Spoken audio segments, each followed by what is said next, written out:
I am ready, and I like to just, the way I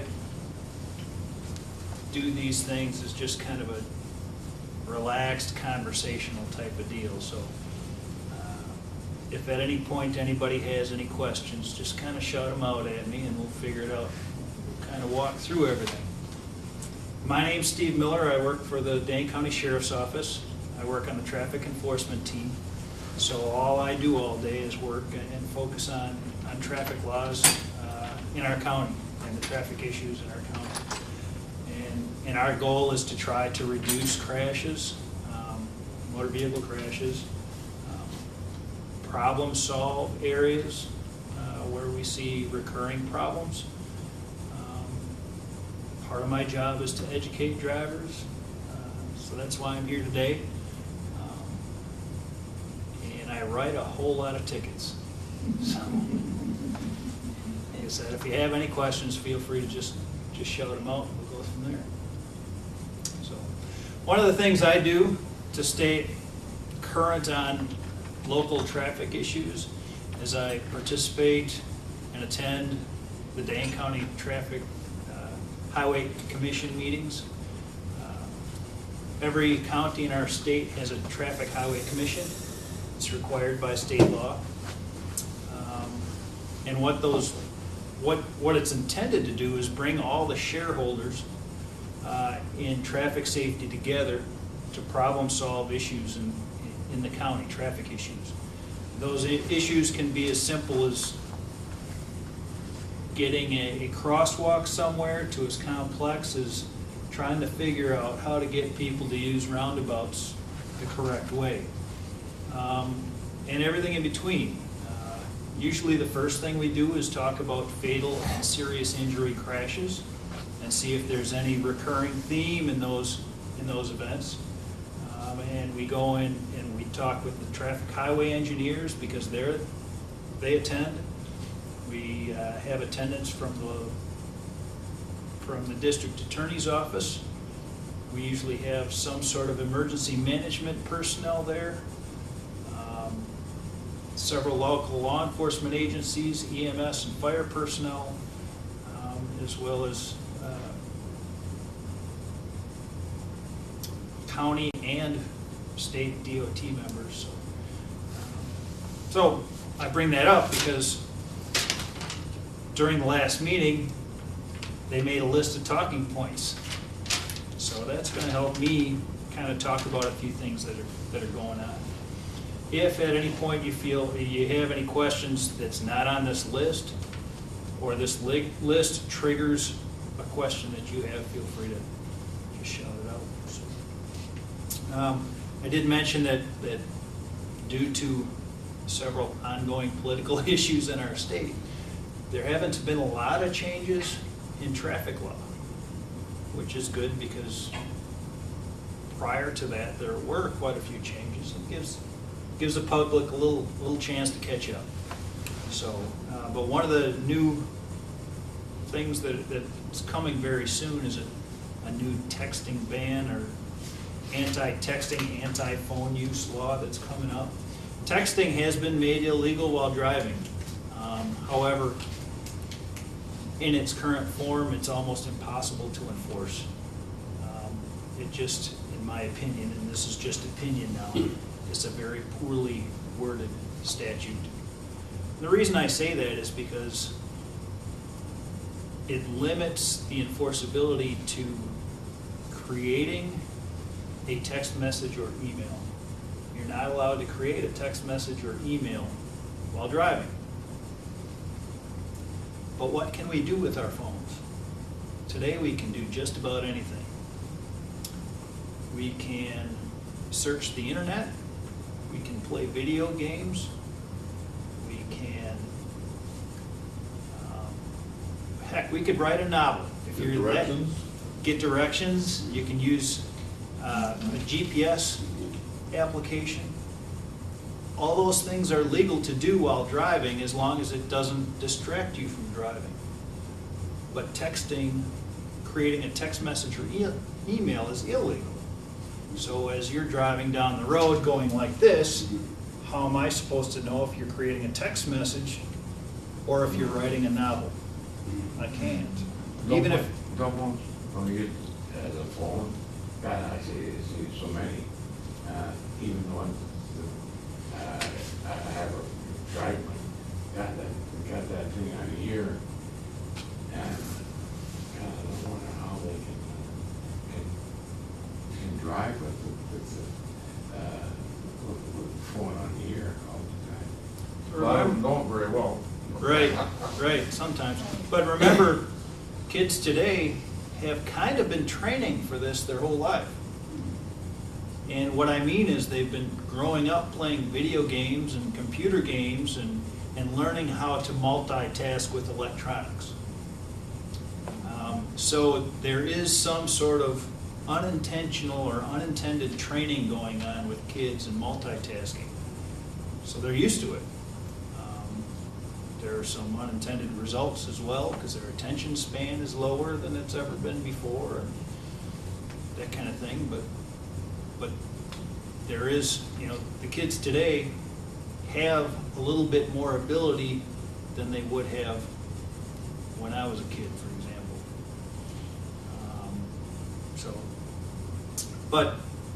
So anyway, the texting while driving law is difficult at best to enforce. Usually it's most often used after a crash, when you can actually determine the time of the crash and then go on the phone and look at the records and determine when that text was being created, and then you match the two up and it can be enforced. But really, it can't be enforced in a way that prevents crashes, which is, it's sad in my opinion.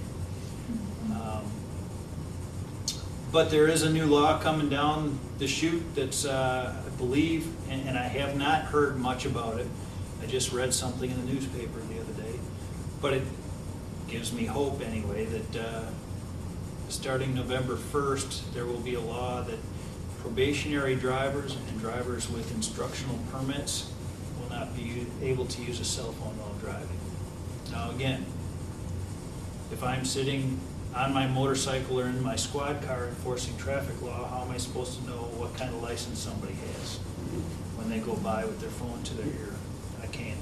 It'll be something where if they go by and I see their phone in their ear and they're speeding, I stop them for speeding, and then I can determine what kind of license they have and possibly take enforcement action that way. But they are making some strides to improve or reduce distracted driving.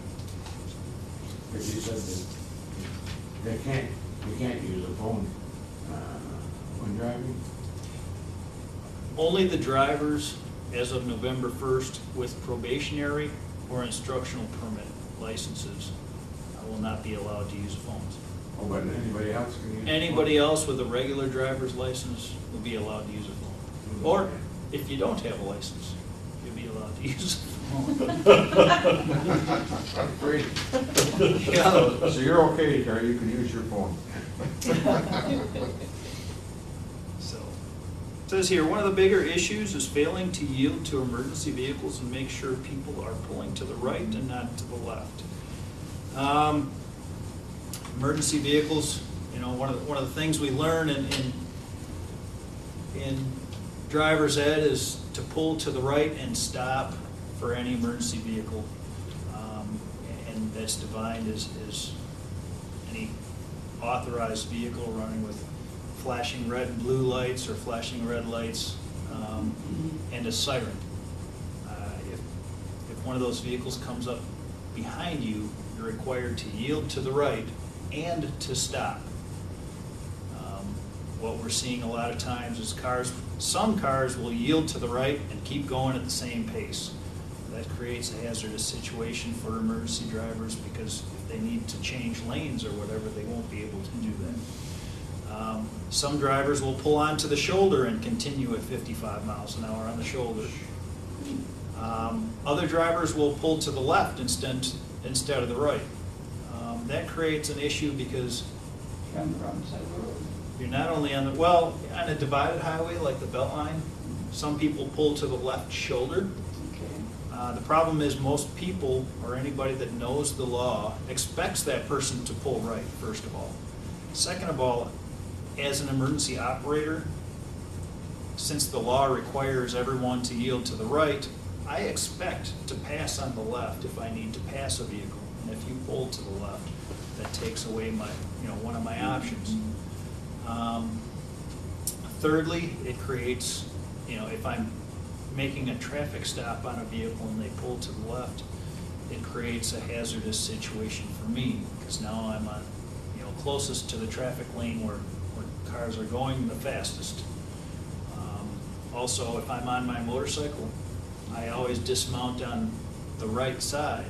So I prefer the car pulled to the right so I can dismount and access my computer, my gear and everything on the right side. If they pull to the left, then I'm exposed to the traffic again, so.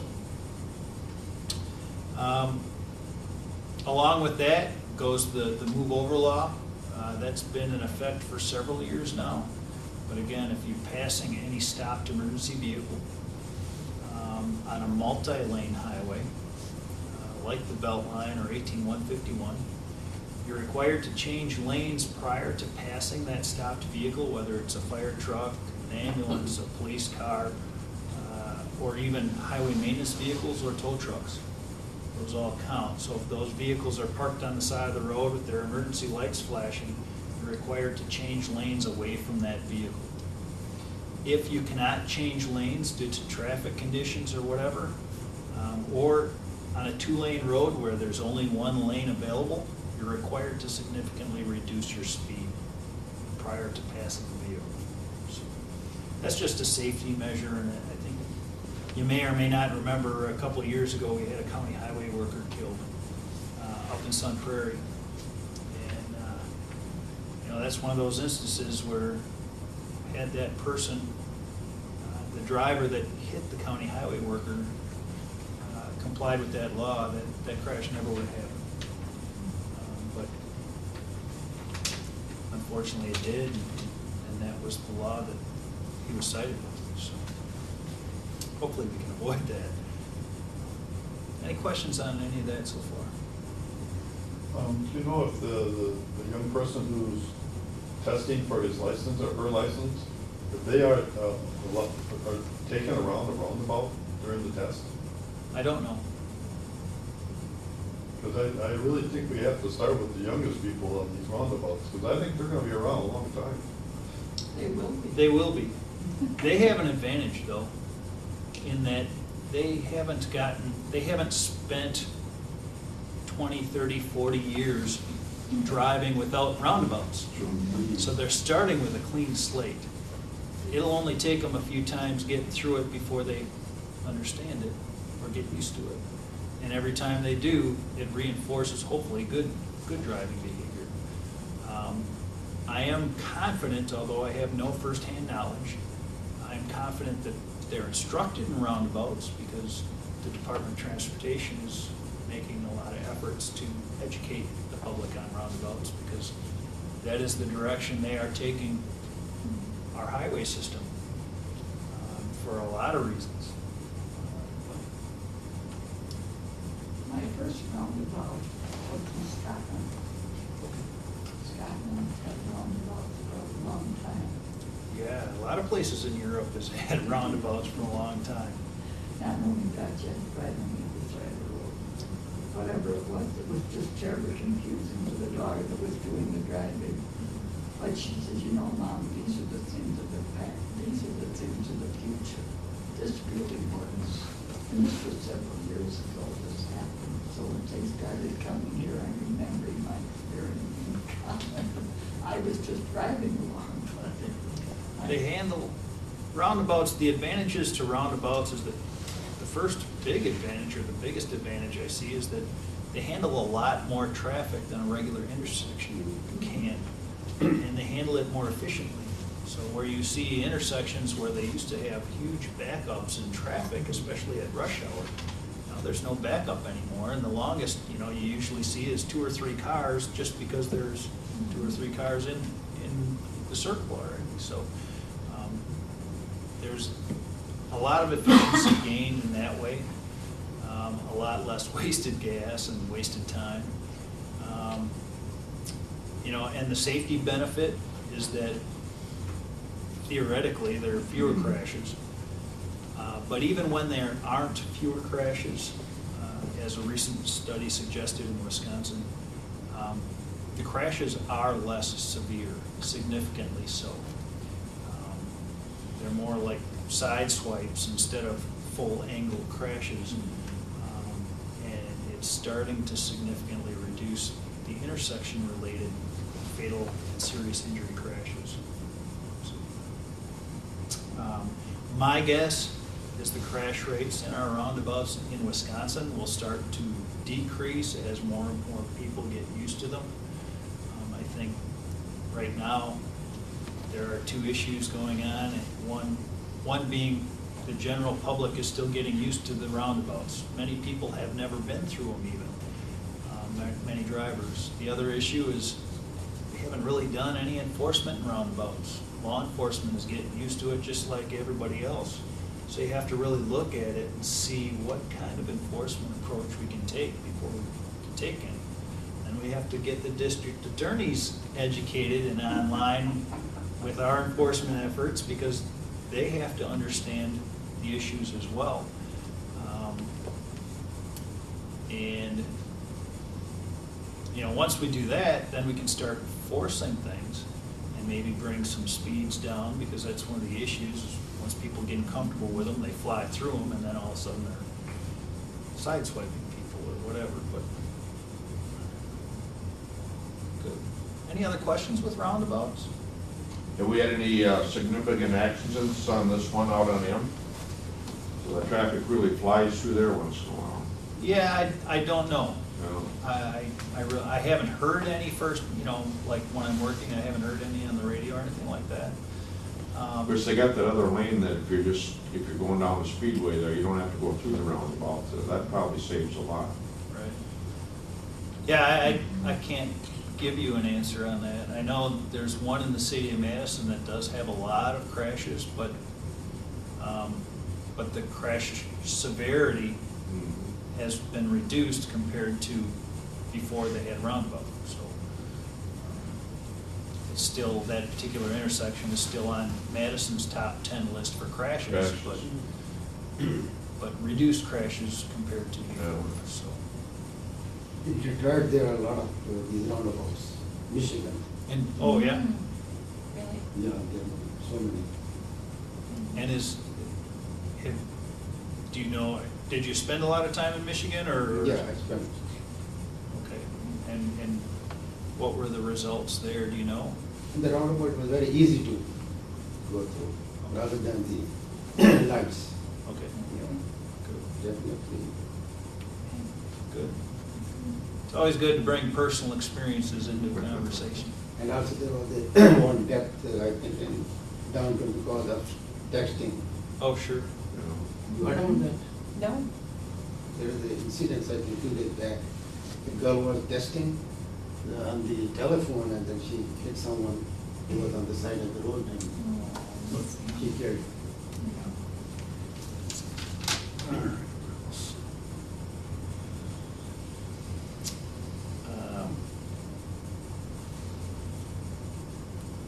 How to handle being stopped by police? Anybody get stopped by police often? Often? No, I've been stopped. Okay. Any questions on being stopped by police? I always think he was my friend. Well, thank you. Yeah.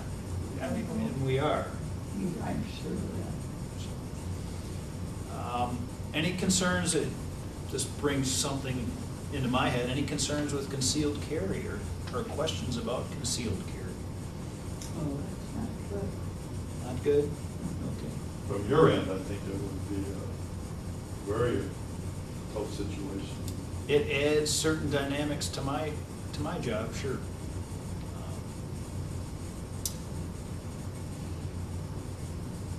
The only reason I bring that up is because some people have questions about what to do or how to handle themselves if they're carrying a concealed weapon during a traffic stop.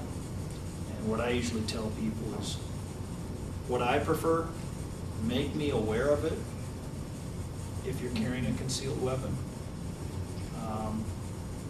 But don't reach for it. keep your hands on the steering wheel or visible. But as a courtesy to me, let me know, hey, I have a concealed weapon, it's in a holster on my side or wherever it is.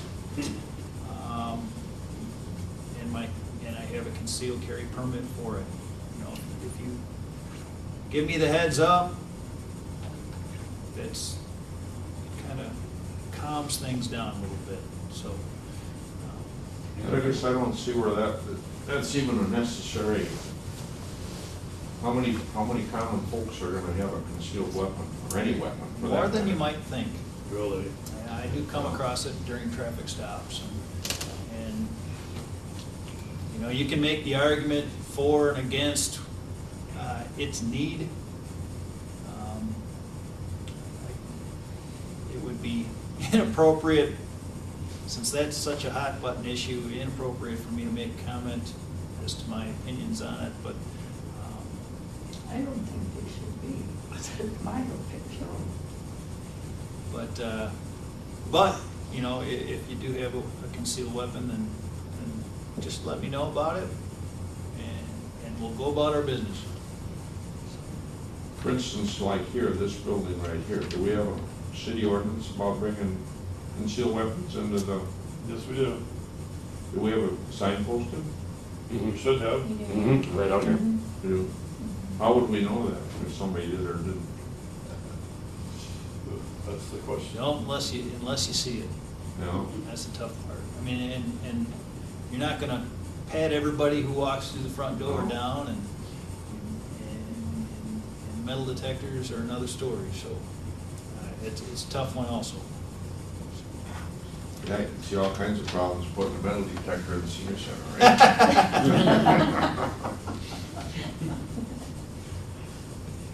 General idea here, if you have to turn your windshield wipers on, turn your headlights on just for safety.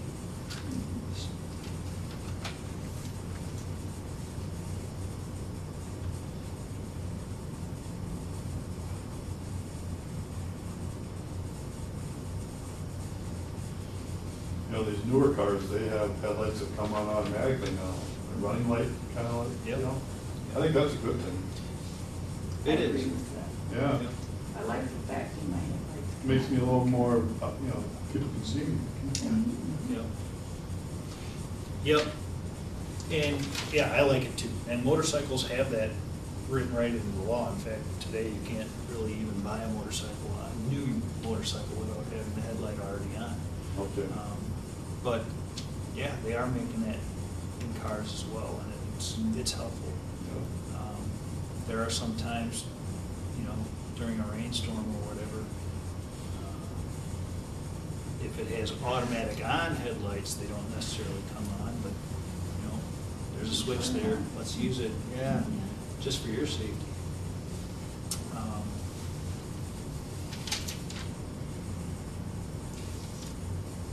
Something else I saw in the paper, and it hits on my next point, is several places in the state, and specifically I've seen it down on Highway 138 in between Oregon and Stoughton.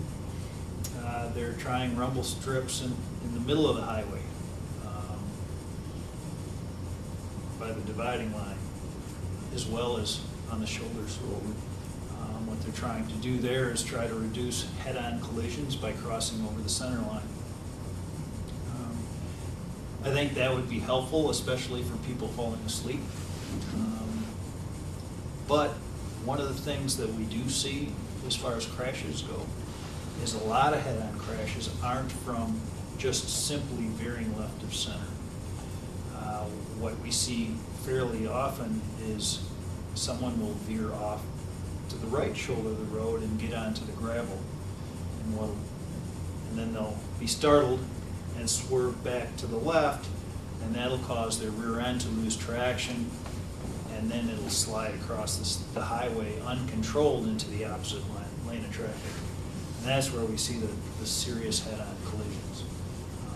Now, that's not to say people don't also veer across the center line and go head-on that way, but the uncontrolled slide is at least equally prevalent.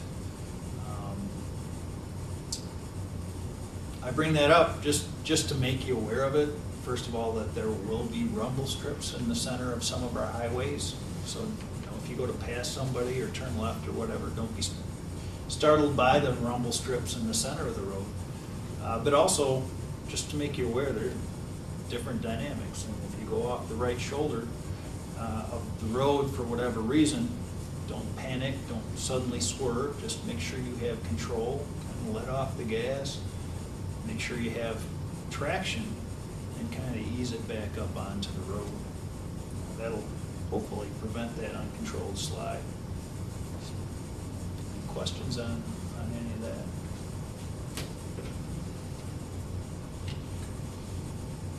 So, who's a better driver?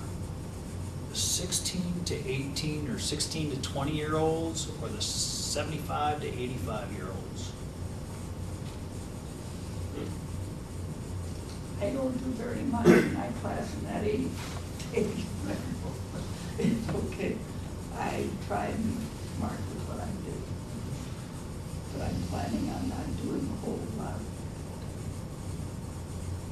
And the 16, 7-year-olds certainly are planning on a lot. Is there a correct answer? Well, I don't know that there is. A better driver, I think the older driver is a more experienced driver, obviously. But the younger drivers have Better reflexes. physical abilities that maybe the older drivers have begun to lose with age, that just happens, whether you want it to or not. So the younger drivers can make up for some of their lack of experience just through better reaction times and things like that. I bring that up because in the older age groups, specifically the 75 to 85-year-old age group, that's where we start to see quite a spike in traffic fatalities. The age of, if you're looking just the age of drivers involved in fatal traffic crashes, that age group spikes higher in fatal crashes than the ages younger than them. Now, young drivers also get involved in fatal crashes,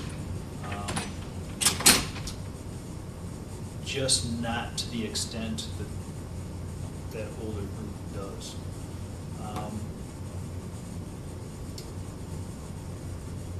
And I'm thinking of a couple of crashes that we had in Dane County over the last year,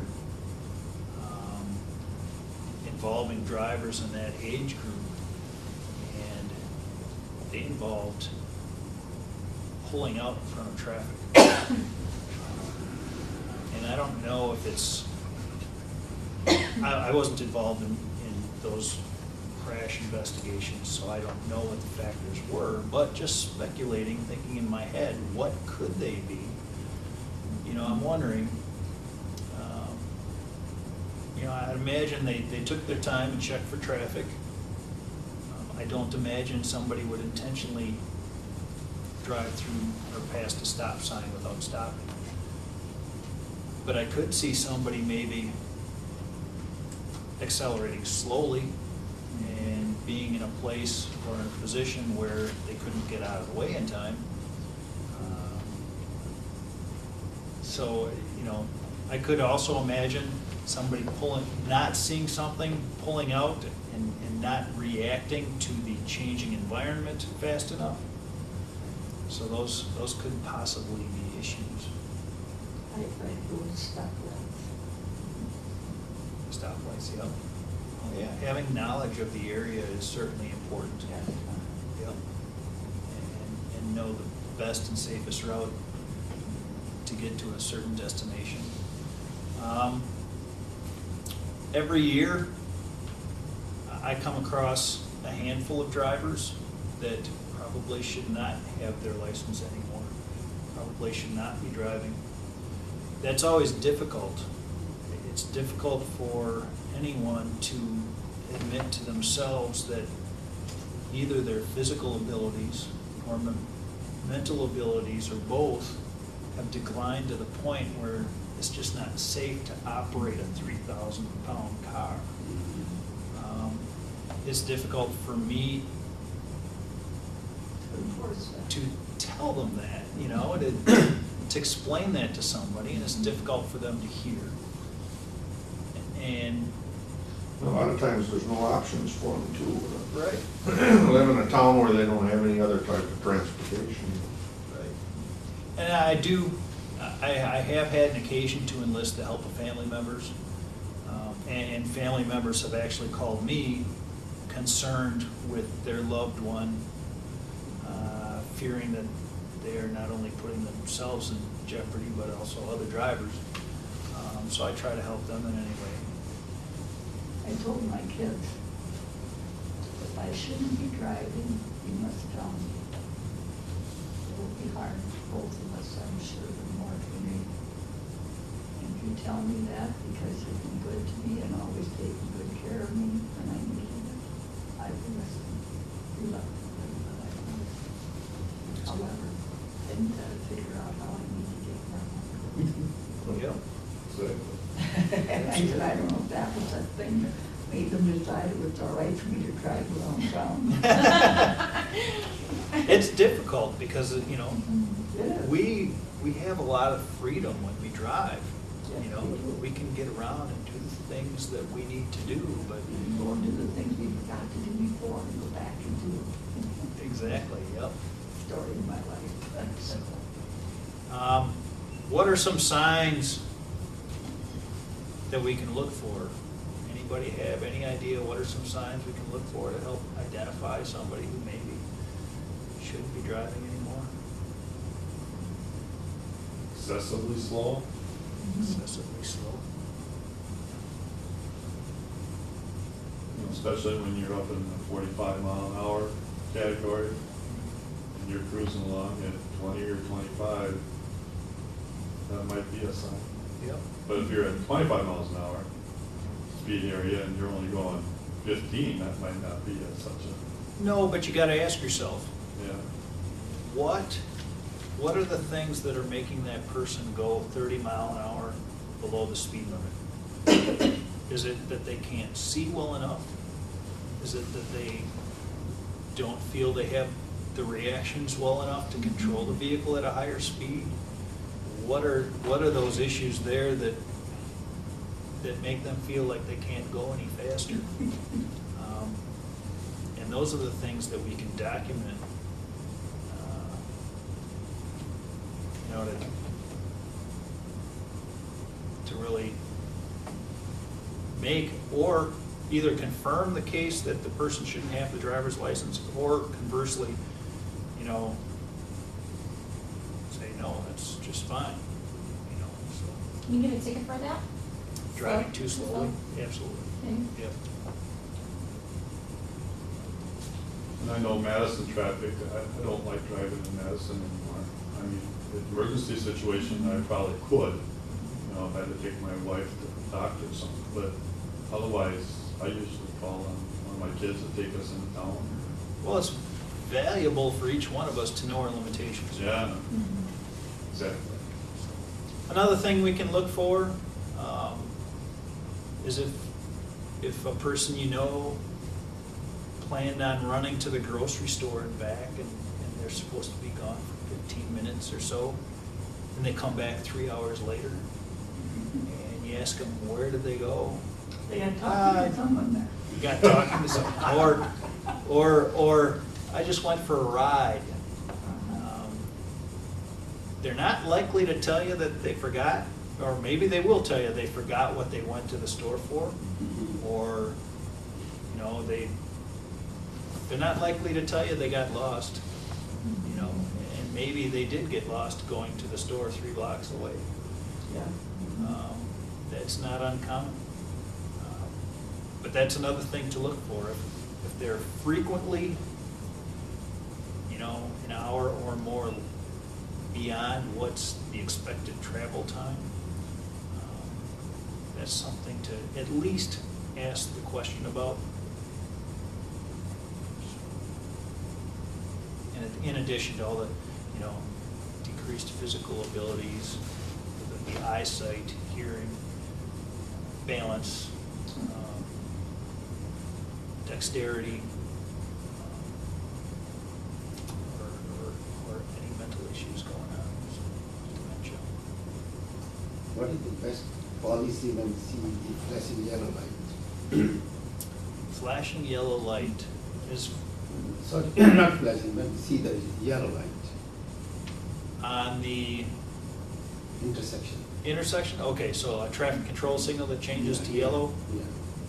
What the statute reads is that you're required to stop on a yellow traffic signal. If you cannot safely stop, you may pass through the intersection. So when you see the yellow light, you should have the mindset of stopping. Right. But if you can't safely stop, you can pass through on a yellow. Once it's red, that's it, you gotta stop. Good question. But usually there is a confusion when somebody see yellow, he try to rush and wanted to cross the A road. lot of people do that. Then there will be Yep. accident. We actually write tickets for that.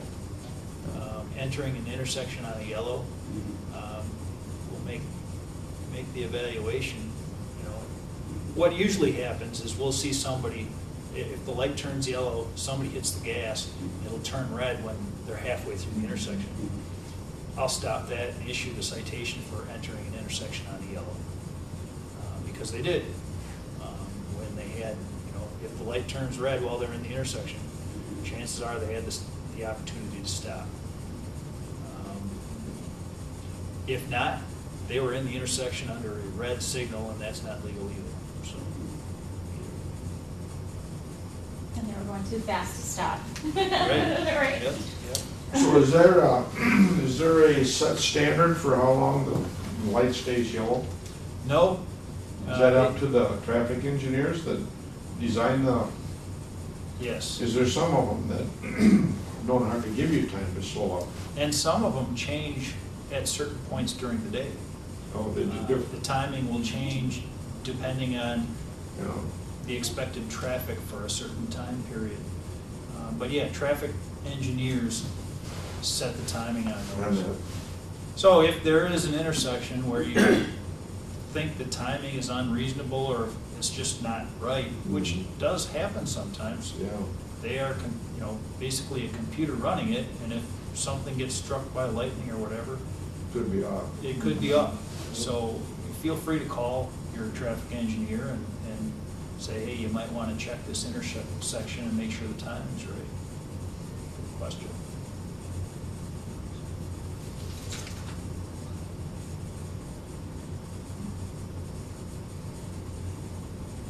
I think that's about all I had.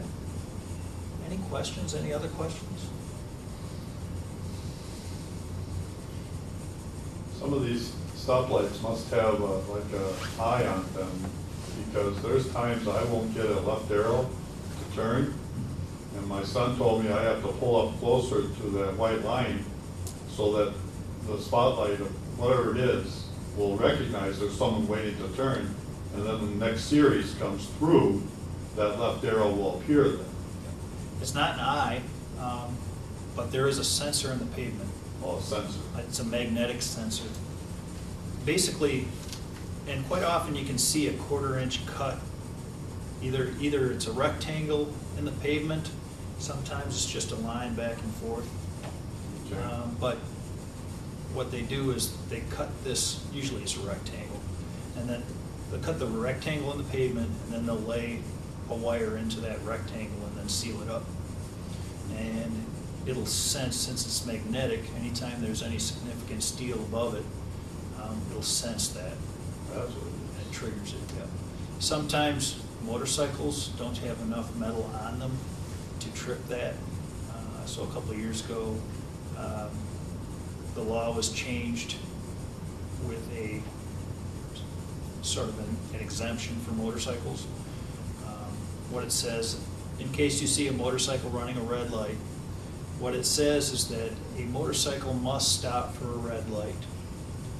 But if the motorcyclist reasonably believes the red light is controlled by one of these traffic sensors in the pavement, and the motorcyclist believes that this motorcycle is not triggering that sensor, then after waiting 45 seconds, the motorist may proceed through the intersection on a red signal. Have to wait 45 seconds first. And traffic flowing under a green signal always has the right of way. So if that motorcyclist pulls out and gets broadsided by a car under green, it's still the motorcyclist's fault. All right, but that gives them the opportunity, if their bike isn't setting that sensor off, it just means they don't have to sit there and wait for 3 days for somebody to come up and trip it. So if it's a late night light, and you're out late, and you seem like you never get a green light, it just sits there and blinks or stays red all the time, you have to pull further ahead, or is that something that is set by the traffic engineer also? Well, if it's blinking, all you gotta do is stop, make sure there's clear traffic, and then go. All right. If it's a red light, yeah, pull up. I mean, they're usually placed so that the first car in line will be over one of those sensors. And then some intersections have it so that the fourth or fifth car also has a sensor, so that if traffic starts getting backed up, it'll make that lane a priority. So, but yeah, you have to, there's a white stop line painted on the ground usually at those intersections. And pull your car up, you don't want to be past the stop line, but you pull your car up to that stop line, and that should put you over one of those sensors, if there's a sensor there. All right. Good question. Sitting there a long time sometimes. Yeah, that'll happen. The guy behind me's honking. Ugh. No, I don't. You hung back at him? No, I don't know what to do. You know, I really don't, because it's permanent, you know, it's red. And it's just one of those things I just didn't understand. Well, that's all I have. I appreciate you listening to me for a while. You Well, thank you very much.